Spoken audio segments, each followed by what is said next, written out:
ଶଳା ମା ଯେମିତି ଝିଅ ଜିନିଷ ବୁଝିବି କାହାକୁ ମୁଁ ଏଥିରେ କାହାକୁ ବୁଝେଇବି। ଶୁଣେ କଣ କହୁଛ?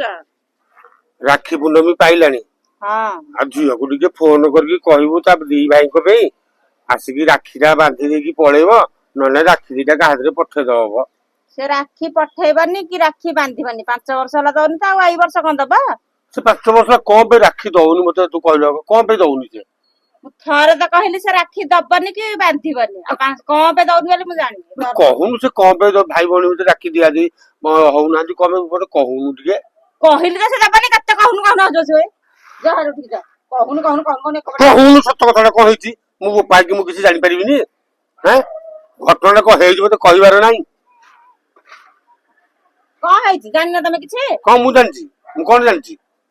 ଭଉଣୀଟା ଯଦି ଅସୁବିଧା ସୁବିଧାରେ ଭଲ ମନ୍ଦରେ ଗୋଟେ ଭାଇ ହେଇକି ତମେ ଯୋଡେ ଭାଇ ଅଛ, ସେତେବେଳେ ଯାଇକି ଠିଆ ହବନି ଭଉଣୀ ପାଖରେ ଟିକେ ଅସୁବିଧା ସୁବିଧାରେ ଭଲ ମନ୍ଦରେ କେତେବେଳେ ଯିବେନି। ପୁଅ ବୋଉ ତ କେତେବେଳେ କେମିତି ଯାଉଛନ୍ତି, ଆମେ ତ ଭଲ ମନ୍ଦରେ ଯାଉଛେ। ପୁଅ ବୋଉ ତା ପାଖକୁ ଏକାଥରେ ବନ୍ଦ କରିଦେଇଛନ୍ତି କି? ଯାହାହେଲେ ତ ବର୍ଷକେ 4-5 ଥର ଯାଉଛନ୍ତି ନା। ନା ମୂଳରୁ ଯାଉନାହାନ୍ତି ମତେ କହୁନୁ? ଆଉ ସବୁଦିନ ତା ଦ୍ୱାରକୁ ଯାଆନ୍ତି କି? ଆମ ପୁଅ ବୋହୁ କାହିଁକି ଆମ ସେଥିରେ ସେତେବେଳେ ଗଣ୍ଡଗୋଳ କରୁଛନ୍ତି, ସେଟା କହୁନ ପୁଅ ବୋହୂକୁ ତମର। ସେଇ ସକାଶେ ମୋ ଝିଅ ଅଭିମାନ ମାରିକି ସେ ଯାଉନି କି କଥା କହୁନି। କଥାଟା ତାହେଲେ ଏଇଠି ଆଉ। ଆଲୋ ଆମ ପୁଅ ବୋହୁ ଆମ ସାଙ୍ଗରେ ଗଣ୍ଡଗୋଳ ଲଗେଇଲେ କି ଭଲ କି ମନ୍ଦ ଯାହା କଲେ, ଆମେ ପୁଅ ବୋହୁ ଆମ ଘର କଥା ଆମେ ବୁଝିବା। ତାର କଣ, ସିଏ ତ ଗୋଟେ ଅନ୍ୟ ଘରକୁ ଝିଅ ବାହା ହେଇକି ଯାଇଛି, ତାର କଣ ଦରକାର ସେଥିରେ ମୁଣ୍ଡ ପୁରେଇବାଟା? ତାର ଦରକାର ନାହିଁ। ତୋ ଝିଅ ଯେତେବେଳେ ଆସୁଛି ଘରକୁ, କାଇଁ ତା ଯୋଉ ପୁଅ ବୋହୁ ପାଖକୁ କଣ ପାଇଁ ଯାଉନି? କଣ ପାଇଁ ଯିବ ସେ ପାଖକୁ?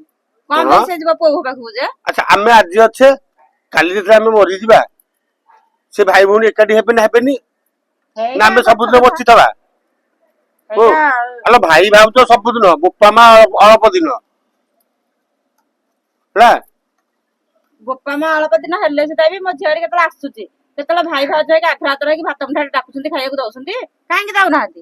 କହ ତୋ ଝିଅ ତ ଆସିଲେ ଭାଇ କି କଥାବାର୍ତ୍ତା କରୁନି କି ଭଉଣୀ କି କଥାବାର୍ତ୍ତା କରୁନି। ଯଦି କଥାବାର୍ତ୍ତା କରିବ ଏଡେ ବାଡକୁ କିଳକୁ ଟିକେ ମୁଣ୍ଡିଆ ମାରିଦବ, ନହେଲେ ନାଇଁ। ଆଉ କାହିଁ ସିଏ ତାଙ୍କ ଘର ଭିତରକୁ ମନକୁ ପଶି ଯାଉନି? ଦେଖି ତା ଭାଇ ଭାଉଜ ତାକୁ କଣ କହୁଛନ୍ତି କି ତଡୁଛନ୍ତି, କଣ କରୁଛନ୍ତି? ଓ ସିଏ ତ ଆସିଲେ ଏପଟ ଘରୁ ବାହାରିବନି, କି ତା ଭାଇ ଭାଉଜ ଟିକେ ଅନେଇବନି ତାଙ୍କ ମୁହଁକୁ। ମୋ ଝିଅ ଯିବନି, ମୋ ଝିଅ କୋଉ ଭାଇ ଭାଉଜକୁ ଯିବନି। ସେମାନେ ଯେତେ ଆଗ୍ରହ କରି ନ କଥାବାର୍ତ୍ତା କହିବେ ନ ଡାକିବେ ସେ ଯିବନି। ଇଏ ସାନୁଟେ ହେଇକି ମୁଣ୍ଡିଆ ମାରିବନି, କିଛି କହିବନି, ସେମାନେ ବଡ ହେଇକି ଆକୁ ଡାକିବେ। ଶଳା ମା ଯେମିତି ଝିଅ ଜିନିଷ ବୁଝିବି କାହାକୁ ମୁଁ ଏଥିରେ କାହାକୁ ବୁଝେଇବି? ତମେ ବୁଝିବା ଦରକାର ନାଇଁ ତ।